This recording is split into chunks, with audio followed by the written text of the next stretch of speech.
Hi, I'm Jennifer of Celtic Knot Crochet, and today I'm going to show you how to make the mandala in the Christmas mandala ornament project.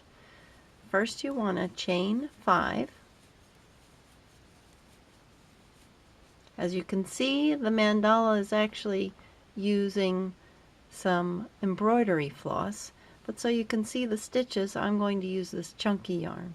So after you chain 5, you're going to put your hook into the very first chain. So this is the last chain you made.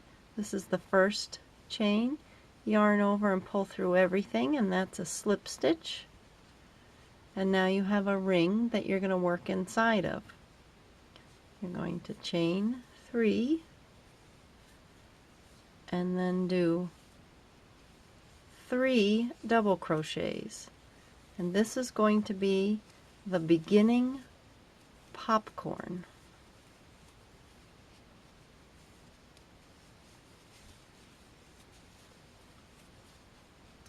So once you have the chain 3 and your 3 double crochets, you take your hook out, and be careful to leave that loop there. Then you're going to insert your hook through the top of the chain 3 from front to back, and then you're going to go back through the loop that you had taken off your hook, and now you're going to use the hook to pull that loop through the chain 3. And that gathers up these 4 stitches into a nice little popcorn bobble. Then you're going to chain 3. This chain 3 is so you can get around the circle and work another bobble or popcorn. Now this one is going to be a regular one, so we're going to do 4 double crochets. So there's 1,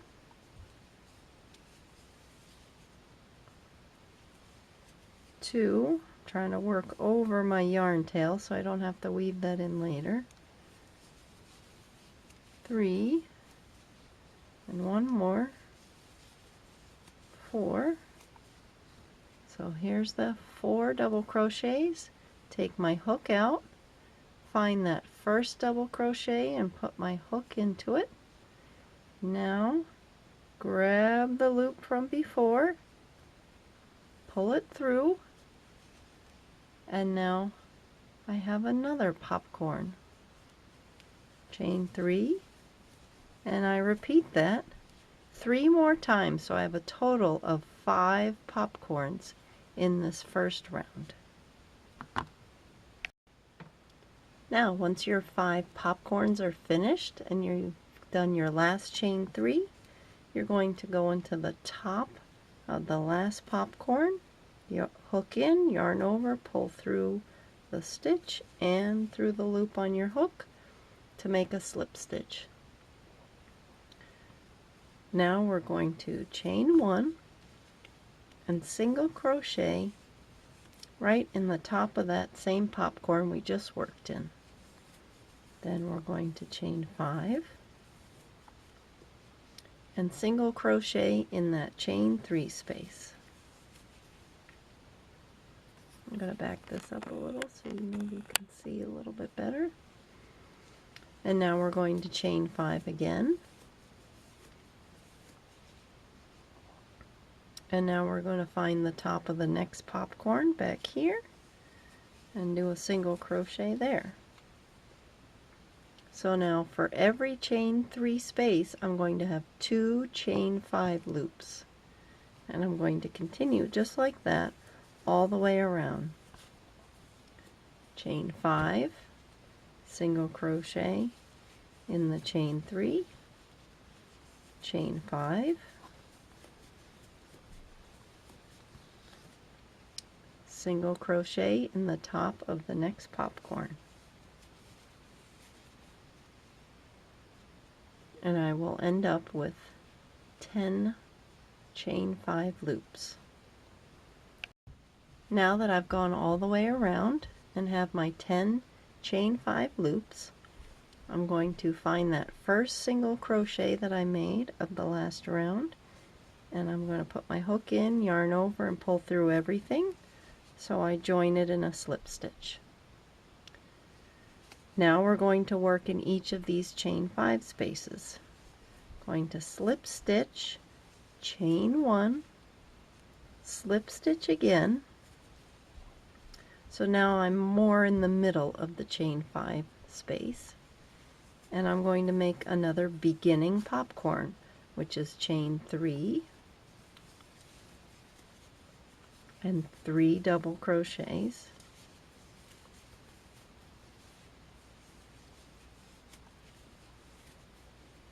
like that. Take my hook out, put my hook in through the top of the chain 3, put my hook back through the loop that I took off. I have to make it bigger again. Use the hook to pull that loop through the chain 3, and there I have a nice popcorn. Now I'm going to chain 10.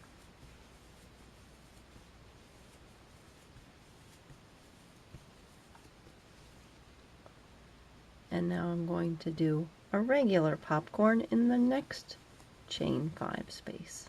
So that would be 4 double crochets, yarn over, hook in, yarn over, pull up, yarn over, pull through 2, yarn over, pull through 2.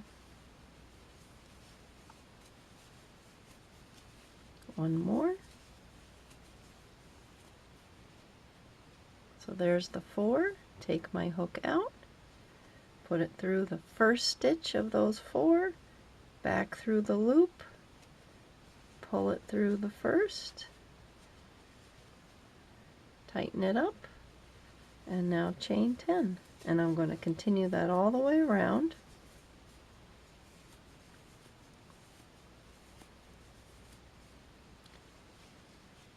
And I'll have 10 popcorns all the way around, working in each of these chain 5 spaces with a chain 10 in between. Okay, so now we've gone all the way around with the popcorn and chain 10. Here's my last chain 10. I'm going to join in the top of the first popcorn, hook in, yarn over, pull through that stitch and through the loop on my hook, a slip stitch. And so here you have rounds 1, 2, and 3. Back that up a little so you can see.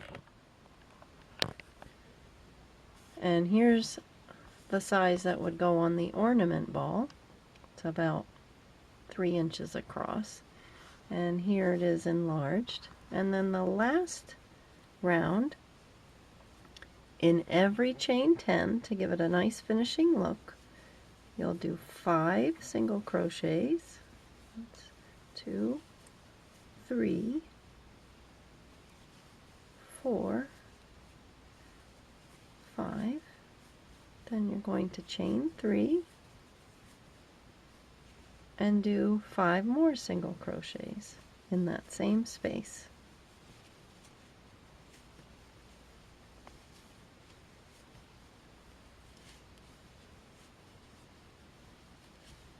If you find you're running out of room, you just slide them over. And so every chain 10 space will be filled with 5 single crochets, a chain 3, and 5 single crochets. And you'll work that way all the way around, and when you get back here, you join with a slip stitch and fasten off. And then you'll be ready for the next step in the project.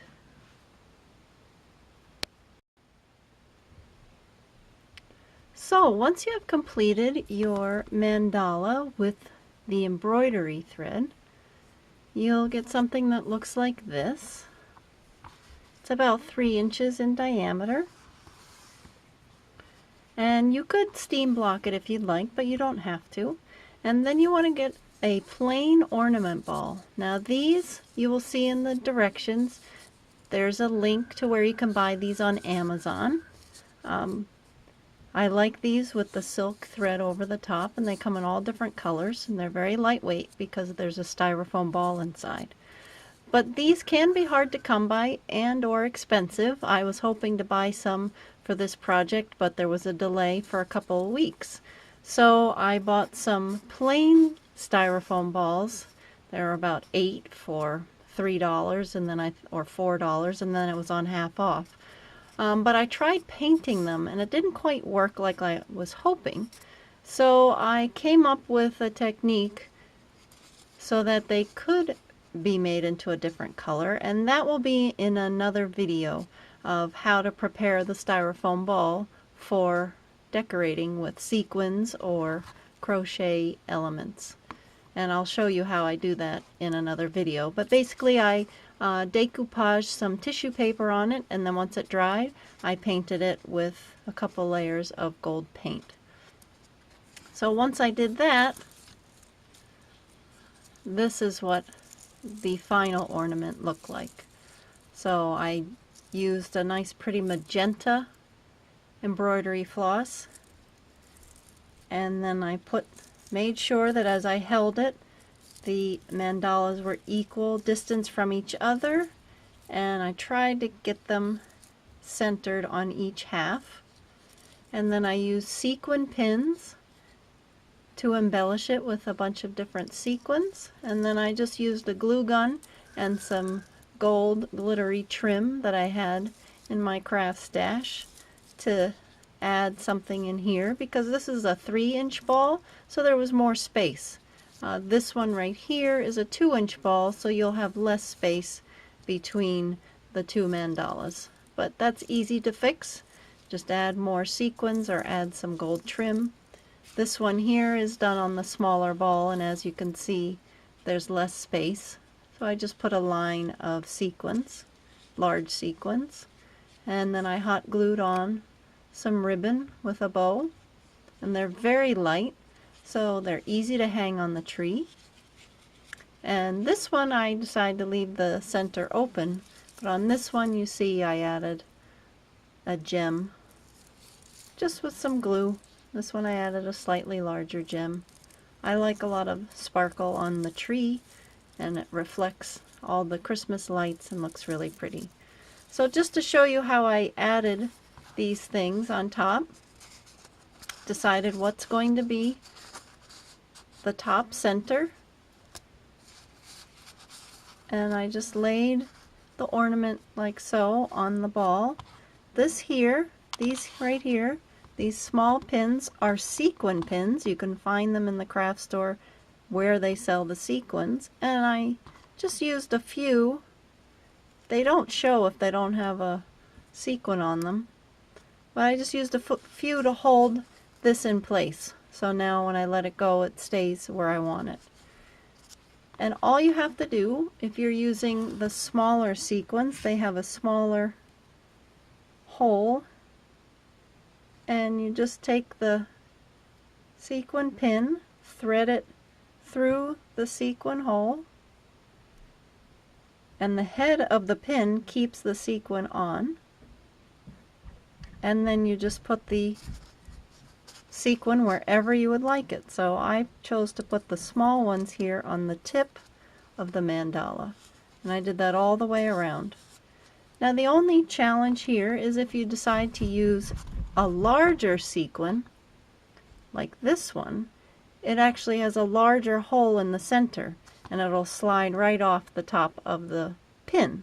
So to solve that problem, take a small, it's so small I lost it. Let me try another one. You take a small seed bead. I have some clear ones. You can use gold. These come in a million different colors. So I took a small seed bead, threaded that on first, then take the sequin, and now that little seed bead acts as a stopper, and I can still attach the sequin. I liked using the big ones right in the center of the petal of the mandala right there. And you just continue like that all the way around. Add as many or as few as you want. So just glue on a ribbon for a hanger, and then you have your mandala Christmas ornament. Thanks for watching. Make sure to check back for more tutorials on our YouTube channel.